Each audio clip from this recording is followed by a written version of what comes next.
vocês, que tudo é louvado a Deus, com certeza. O louvor de vocês, Deus tem recebido, tem unção nesses instrumentos, tem unção na vossa vida, e nós percebemos quanto Deus está aprovando, porque podemos perceber a mão do Senhor sobre nós.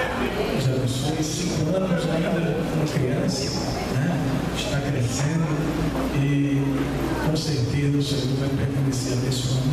Os abençoe Deus. Eu soube aqui que vocês visitaram os círculos de oração da área, louvando a Deus, todos, na área 31. Por isso nos temos feito presente nessa festa. Amém, meus irmãos? O Senhor nos recompensa em nome de Jesus. Feliz em ver nosso presbítero Jordão, nosso presbítero aqui, patriarca, sempre está aqui conosco, nosso presbítero Pacheco, presbítero Ramos, uma alegria também rever os irmãos ali do Tibi. Deus abençoe, irmã Raquel, esposa do nosso presbítero. E, queridos irmãos, com a permissão do nosso presbítero Jordão, eu quero convidar a igreja para lermos o tema desta festividade. Eu fiquei muito feliz quando eu vi o tema desta festividade, porque é um assunto que eu gosto muito de falar sobre a morte e a ressurreição de Cristo, em vista da residuidade do tempo. Temos poucos minutos, nós queremos fazer apenas uma síntese deste assunto e transmitir aquilo que o Senhor já pôs em nosso coração. Por favor, primeira carta ou primeira epístola de Pedro, capítulo número 2, e o versículo número 24.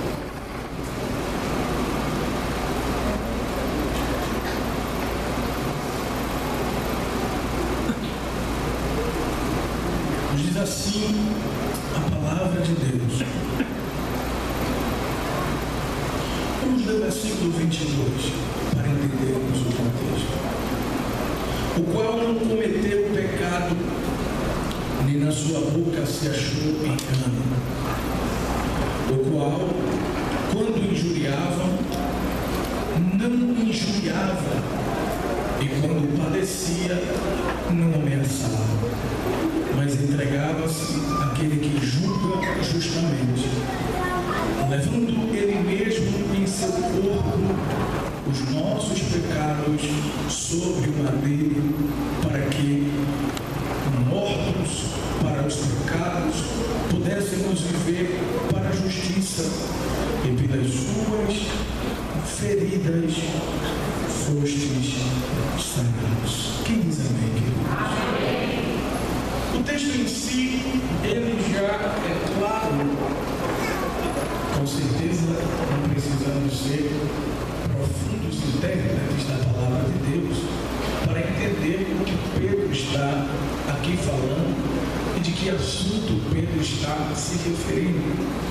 Vale destacar que Pedro, quando está usando essas palavras do versículo número 24, ele também, na última expressão deste versículo, que ele diz que pelas suas feridas fostes sarados, Pedro estava relembrando aquilo que foi dito pelo profeta Isaías, no capítulo de número 53 do seu livro. Abra a Bíblia, por favor. Isaías, capítulo de número 53. Veja o que diz a palavra do Senhor. Isaías 53,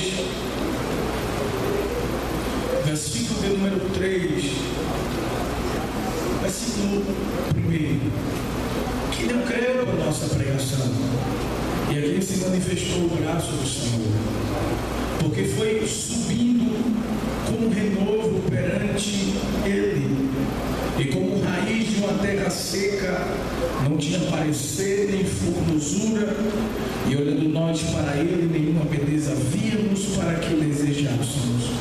Era desprezado e o mais indigno entre os homens, homem de dores, experimentado nos trabalhos, e como um de quem os homens escondiam o rosto, era desprezado e não fizemos dele caso algum.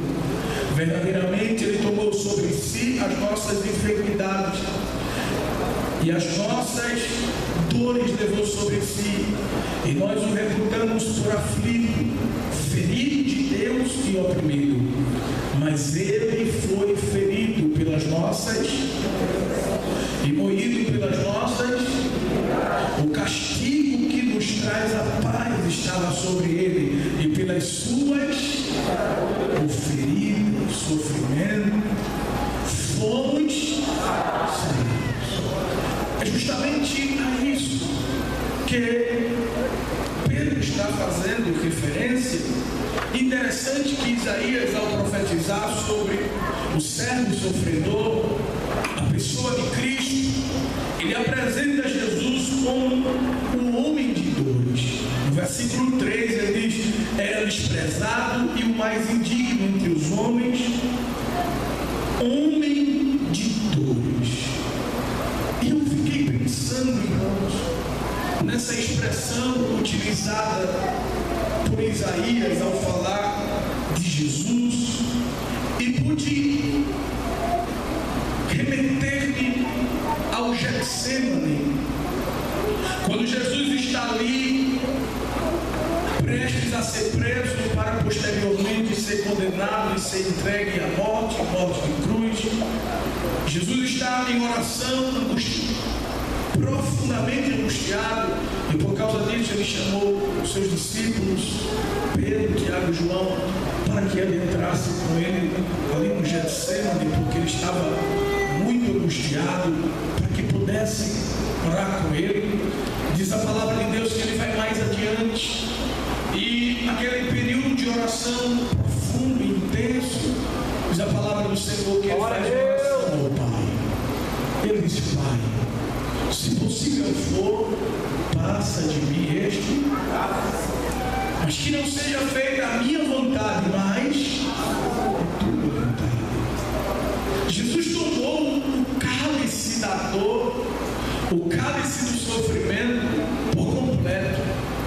Cada gole daquele cálice era uma dor que Jesus sentia. Jesus sentiu muitas dores. Diz a palavra de Deus que naquele período que ele estava ali no Getsemane em oração, ocorre um fenômeno raríssimo no seu corpo, chamado de hematidrose, onde os poros de Jesus se dilatou. E diz a palavra de Deus que ele começou a suar sangue devido a um grande abatimento profundo, uma grande angústia em sua alma. Foi no Getsemane que Jesus começou a sentir as dores da cruz. Em primeiro lugar, Jesus sentiu a dor da traição. Diga assim comigo: a dor da traição. Judas fez acordo para trair Jesus. Todos nós sabemos que Jesus sabia que Judas iria traí-lo, mas Jesus não tratou Judas como ele merecia ser tratado. Pelo contrário, quando Judas vai entregá-lo no Getsemane, Jesus, ao invés de chamar Judas de inimigo, Jesus chama ele de amigo. Quando o traidor se aproxima, Jesus diz assim: amigo, a que vieste? Sabe por quê? Porque Jesus era amigo de Judas. Mesmo Judas o traindo, ele permanecia seu amigo, porque ele não nos trata como nós merecemos. Imagina se Jesus te tratasse como eu e você merece. Nem eu e você estão aqui. Mas isso revela o seu amor e a sua misericórdia. Diz a palavra de Deus, irmãos, que Judas o trai com um beijo. E logo Jesus, ele é preso. E após sentir a dor da traição, Jesus também sente a dor do abandono. Diga assim comigo: a dor do abandono. Por que a dor do abandono? Porque a Bíblia diz que os discípulos o abandonaram.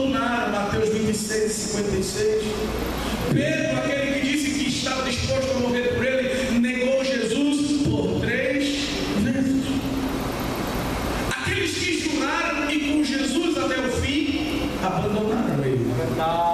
Para que se cumprisse a profecia, o pastor será ferido e as ovelhas serão dispersas. Jesus sentiu a dor da traição, sentiu também a dor do abandono. Além de sentir a dor da traição e do abandono, Jesus também sentiu a dor da injustiça. Porque quando Jesus é preso, ele é levado para ser julgado.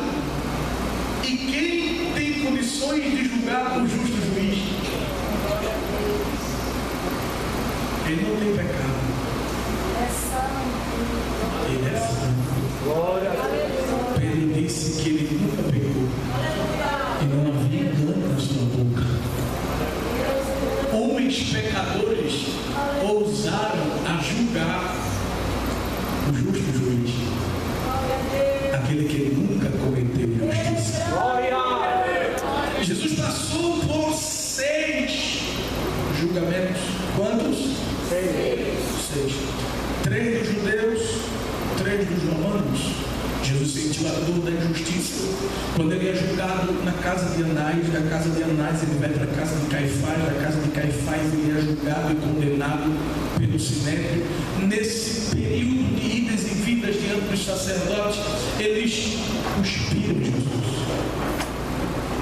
no rosto de Jesus, bateram Jesus, humilharam Jesus, escarneceram de Jesus, levantaram mentiras sobre Jesus, julgaram Jesus de forma errada. Além de julgarem erroneamente, porque ele era santo, mas eles fizeram algo com a tentativa de prejudicar a Jesus a todo custo, porque, segundo a cultura, os julgamentos não poderiam ocorrer à noite. Os julgamentos ocorriam durante o dia, e eles fizeram isso justamente para que Jesus não escapasse de forma alguma do seu julgamento injusto. E diz a palavra de Deus que pela manhã bem cedo eles levam Jesus diante de Pilatos. E agora começa os próximos 3 julgamentos de Jesus. Jesus sentiu a dor da traição, a dor do abandono, a dor da injustiça, e ao levá-lo para os romanos, Jesus então sente a dor do desprezo. Quando levam ele para Pilatos, Pilatos olha para ele, interroga, tenta entender a acusação contra ele. E todos os homens que eram mortos precisavam ter uma acusação justa. E qual era a acusação contra Jesus? Ele disse que é filho de Deus e disse que é rei. Olha a acusação contra Jesus. Ele é rei.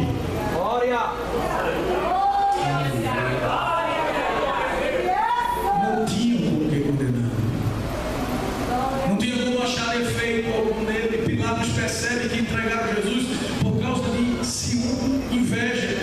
E logo Pilatos, percebendo que Jesus era da Galileia, Galileu, porque estava debaixo da jurisdição de Herodes, ele então envia Jesus até Herodes. E o texto diz que havia uma intriga antiga entre Pilatos e Herodes. Eles não se falavam, eles estavam brigados. E por causa de Jesus eles voltaram a se falar, porque sempre que Jesus entra nas histórias, ele quebra as intrigas antigas. Sempre que Jesus entra na história, ele quebra as intrigas. Glória a Deus por isso. Herodes então, quando viu Jesus, ele se alegrou, porque conhecia a fama do Senhor. Ele sabia que ele era um homem que operava milagres. E então Herodes achou que ele ia fazer algum sinal diante dele. Jesus nunca usou o seu poder para se autopromover, nem se auto-beneficiar. Interessante.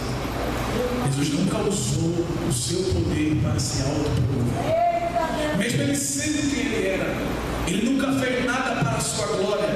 Tudo que ele fez foi para a glória do Pai. Glória a Deus. Lembra quando Satanás estava tentando Jesus no deserto e ele disse assim para Jesus: tu não está com fome? Transforma essas pedras em pães se tu és o Filho de Deus. Jesus olhou para o diabo e disse: transformar, sim ou não? Sim. Mas ele nunca usou o seu poder para se auto-beneficiar. Nem pão ele usou transformar para se alimentar. Porque ele não se auto-beneficiava com o que ele tinha. Então Satanás diz assim: se tu és o filho de Deus, transforma essas pedras em pães. Bom, se eu sou filho, eu tenho um pai. Se eu tenho um pai, ele cuida de mim. Então Satanás, quem põe o pão na minha mesa é o meu pai. Nem só de pão viverá o homem, mas de toda a palavra que sai da boca de Deus. Levanta a sua mão para glória a Deus.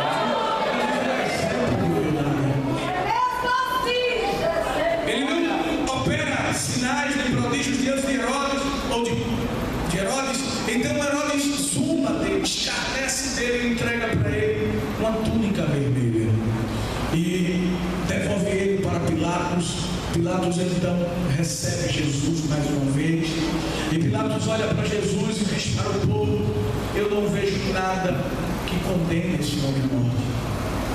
Esse homem é santo, esse homem é puro, esse homem é justo, não há nada que o condene.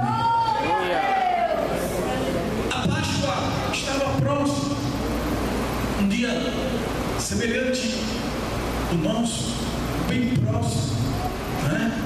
A Páscoa estava se aproximando e todos nós sabemos que por causa da festa um preso ele era solto. Então colocaram diante da multidão um preso chamado Barrabás, camarada perigoso. Tinha cometido um homicídio, tinha feito uma rebelião contra Roma. Era o camarada da pesada. Então Pilatos achou que a multidão escolheria Jesus para ser solto e não Barrabás. Mas se Barrabás vai para a cruz, o brilho celeste não estava aqui.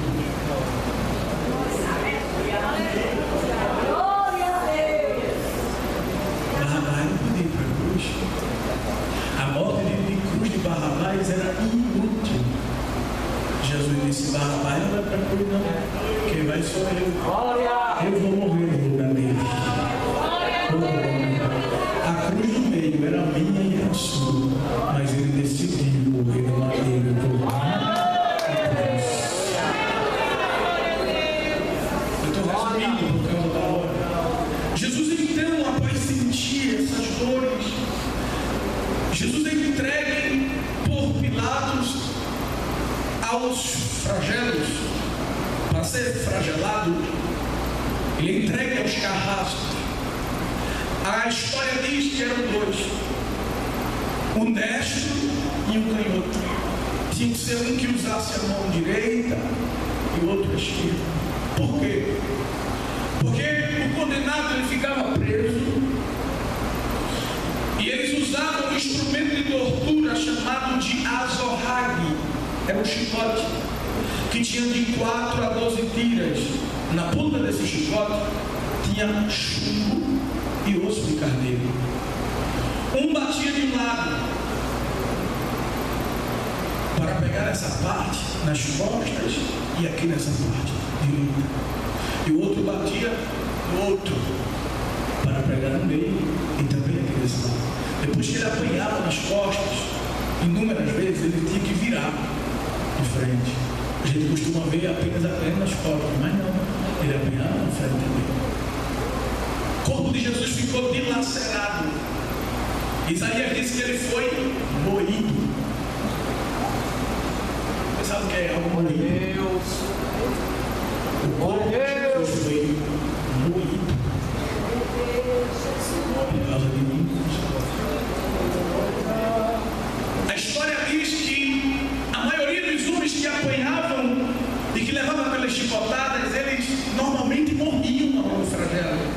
Mas por que Jesus não morreu? Sabe por quê? Porque ele nunca pecou. E o salário do pecado é o quê? A morte não tinha condição de alcançar Jesus, porque ele nunca tinha pecado. Glória a Deus! Se ele nunca pecou, a morte não tem poder sobre ele. Por isso ele disse: ninguém tira a minha vida. Glória a Deus! Não consiga levá-lo. Por mais que ele apanhasse, ele nunca receberia a sentença de morte, porque ele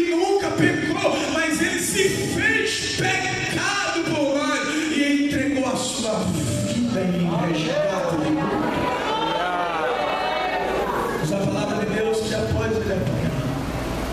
Terceira, uma coroa de espinhos para pôr em sua cabeça. Coloca uma coroa de espinhos. Os espinhos eram grandes. E com uma cana, uma vara, eles bateram na cabeça de Jesus, sobre a coroa. A coroa perfurou a sua cabeça. Seu corpo está moído, sua cabeça estava furada. Ele passou a noite sem comer, sem dormir, sem beber. Ele está com fome, com sede, cansado, ferido, machucado. Ele sentiu a dor do açoite, ele sentiu a dor da coroa de espinhos, e agora ele recebe uma cruz para carregar. Jesus não carregou a cruz inteira. Não, era impossível. A cruz inteira pesava mais de 120 quilos. Jesus recebeu um partido da cruz, a parte horizontal para carregar. E já diz o hino assim: a cruz foi a mais pesada, por fora só vi madeira, mas por dentro estavam os meus pecados. Por fora só vi madeira, mas por dentro estavam os meus pecados. Devido a tanto sofrer, seus órgãos internos era possível ser visto. Seu corpo está na carne viva. Ele tumba numa cruz. Sua mão era amarrada com cordas. E ele vai em direção ao Monte Caveira, ao Gólgota. E ele tumba numa cruz porque estava cansado. Inclusive ele teve sede, deram ele vinagre. Todos nós sabemos disso. E por causa disso constrangeram um homem do norte da África, da cidade de Cirene. Por isso ele é chamado de Simão Cirene. Constrangem ele a ajudar Jesus a carregar a cruz. Que privilégio para Simão. Encostar o ombro no ombro de Jesus. Que privilégio para Simão manchar as suas vestes com o sangue do Cordeiro. Se eu fosse Simão, nunca mais eu lavava aquelas vestes. Que alegria para Simão ter sua roupa marcada com o sangue de Jesus. E lá em Apocalipse está escrito: bem-aventurado aquele que lava as suas vestes no sangue do Cordeiro. Levam ele até o Gólgota. E quando ele chega no Gólgota, ele sente agora a dor dos pregos. Prego nas mãos, prego nos pés. A parte vertical da cruz, ela já ficava enterrada lá. Eles usavam uma espécie de forquilha para suspender a parte horizontal do patíbulo. Em cima da cruz, eles pregaram a acusação de Jesus, porque todo condenado em Roma, ele carregava a sua acusação aqui, ó, uma placa, cordão e uma placa. E sabe qual era a acusação de Jesus? Que ele carregava? Glória a Deus. Rei dos judeus. Glória a Deus. Tiraram a placa do seu pescoço, colaram em cima da cruz. Do lado direito tem um malfeitor, do lado esquerdo tem um malfeitor. Uma coisa que eu sei, irmão, é que o malfeitor sabia ler. E quando ele olhou para a cruz do meio e viu as escrituras, ele disse: ele é rei. Se ele é rei, eu vou fazer um pedido para ele. Senhor, lembra-te de mim quando entrares no teu reino.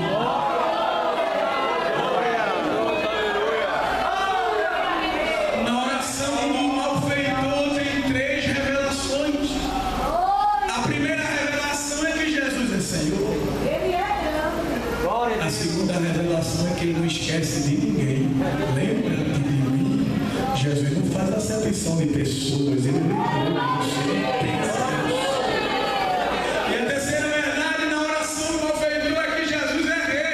Detalhe, João disse que viu ele sentado no cavalo branco e na coxa dele está escrito, não é somente rei, é rei dos reis e senhor dos senhores.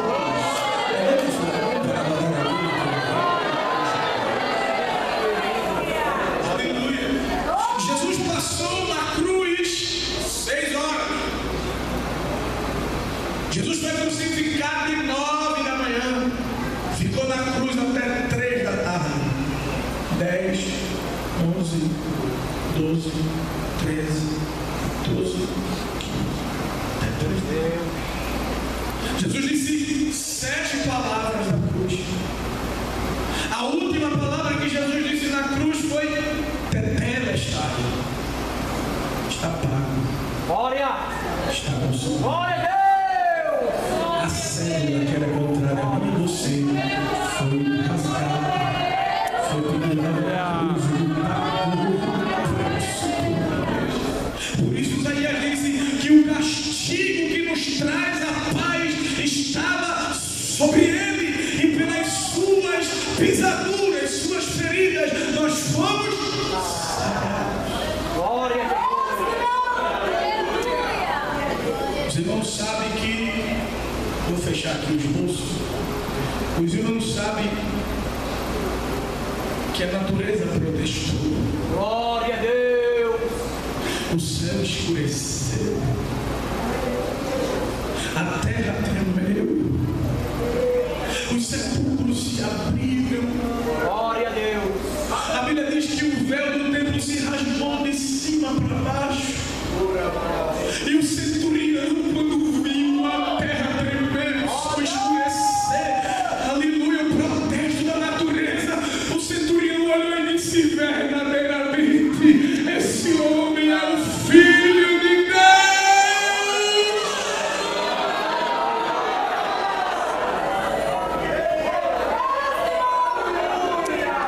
Tiraram ele da cruz.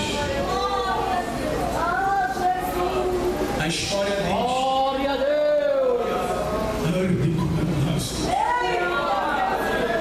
A história diz que quem era condenado rico, e a profecia diz que ele seria sepultado entre os ricos. Então José de Arimateia vai com o documento, pede o corpo de Jesus, sepulta no seu sepulcro. Domingo de manhã, as mulheres vão lá visitar o seu sepulcro. E para surpresa delas, no meio do caminho, elas conversaram e disseram: tem um problema, a pedra é grande. Quem vai remover a pedra? De madrugada teve um estrondo. Glória! A pedra do sepulcro caiu. Aleluia! Glória a Deus!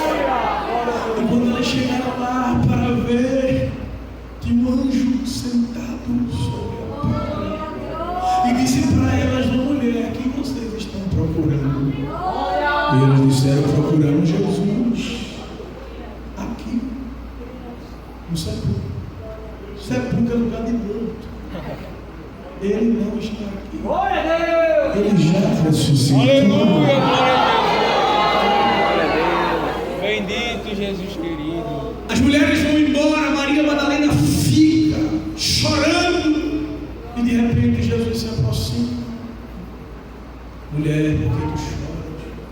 Ela olhou para Jesus, pensou que era o jardineiro. E ela disse: olha, foi você que levou o corpo do meu Senhor.